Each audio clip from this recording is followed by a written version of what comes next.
প্রথমে বেবি বাউন্সারটাকে এভাবে রাখতে হবে, দেন এই যে চিকন যেটা রড, তো এখানে দুইটা, একটা হচ্ছে মোটা, একটা হচ্ছে চিকন।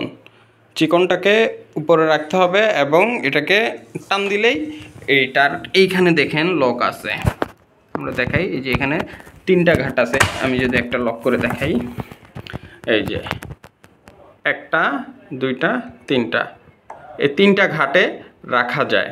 এখন আপনি যখন এটার মধ্যে রাখবেন, এটাকে এদিকে নিয়ে জোরে চাপ দিলে এখানে লেগে যাবে, এরপর হচ্ছে এটা, এরপর হচ্ছে এটা।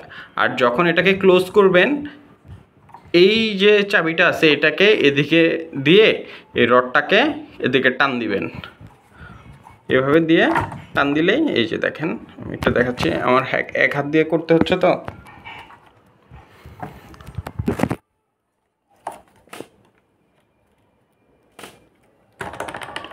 এই যে চলে আসছে চাবিটা, তখন আবার আগের অবস্থায়,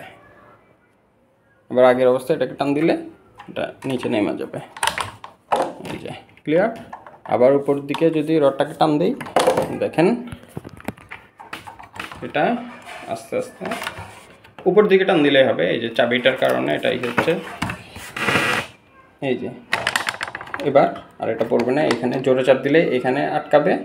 এরপরটা হচ্ছে এখানে 3টা ঘাট আপনাদের পছন্দ মতো রাখবেন, যখন ক্লোজ করবেন এটাকে এইভাবে টান দিয়ে শুধুমাত্র এভাবে করে এদিকে নিয়ে গেলেই হবে। এটা একটু শক্ত, ওই 2 পাশেই কিন্তু এমন চাবি আছে, 2টাকেই এভাবে ধরতে হবে, ধরে টান দিলেই ক্লোজ হয়ে গেল।